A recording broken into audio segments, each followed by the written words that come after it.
would never pay allegiance to a person like him. Sharib al-khumur, he openly drinks. Mu'linan bil-fisq, he openly does indecency. He is openly destroying the sunnah of the Holy Prophet. Inni la akhruju bataran wala shiran. I do not make this qiyam, this stand against Yazid as a war and as a power struggle, but it is only and only to do islah, to rectify in the religion of my grandfather, the Holy Prophet, and my father Ali ibn Abi Talib. So these are the words that he used before he left Medina and he went to Makkah first to do Hajj. But he said to the people in Hajj that if I stayed here during Hajj, Yazid would send the people and kill me in Makkah. He does not have any respect for the Kaaba. So he left before Hajj and came to Iraq. He was going to Kufa, but he stopped in Karbala. He was stopped in Karbala and killed there.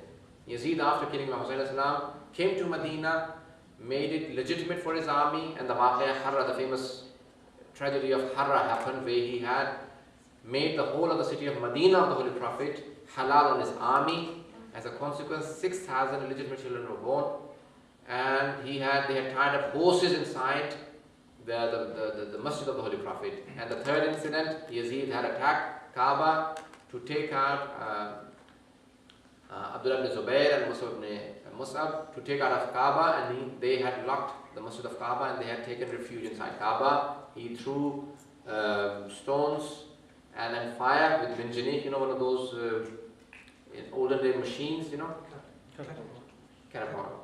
They call it minjanik in Arabic. I always remember the Arabic because I read mostly in Arabic. And they threw fire inside Kaaba, and the cover of Kaaba was also burnt from the army of Yazid.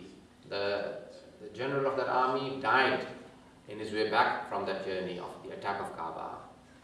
The leader of the army was Umar ibn Sa'd, the son of the Sahabi of the Holy Prophet Sa'd ibn Waqqas in Karbala, the one who killed Imam Hussain alayhi salam. The incident is very tragic. We have all heard and we all know about it. Probably the last question? This question is really running parallel to my brother who asked the question earlier. I don't really understand why, and I know this from a Sunnah al-Jama'ah point of view because obviously I have friends, and the question was earlier that why don't Shias name their children after the first three Khalifas. So my question runs kind of parallel to that. Why is it that our Sunni brothers, well not all, some, feel the need to name their children Yazid and Hinda for their daughters, knowing the atrocities that they have committed? In your experience and in your travel, I'm sure you've come across, you've probably been named that. What possesses them to do that, knowing what they've actually done, and to name their children in their honor?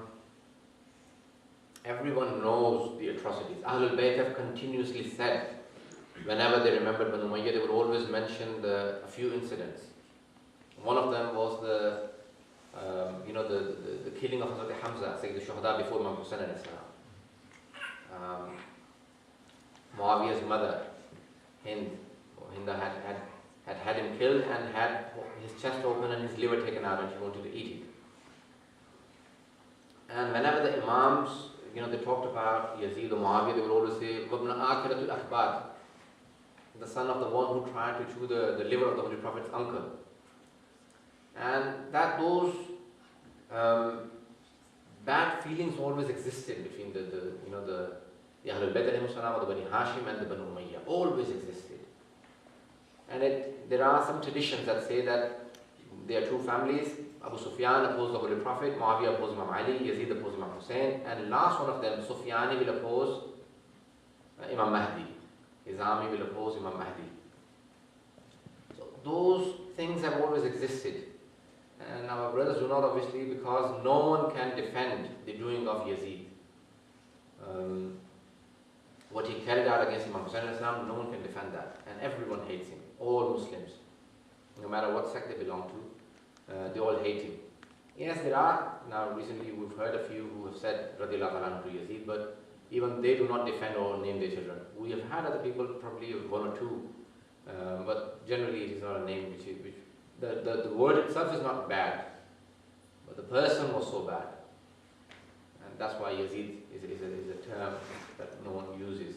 Hind again, maybe a name probably used. I've not come across any Muslims use it, but it may be a question. One last question.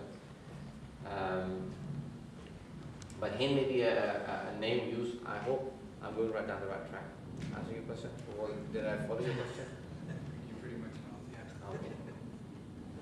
Last question.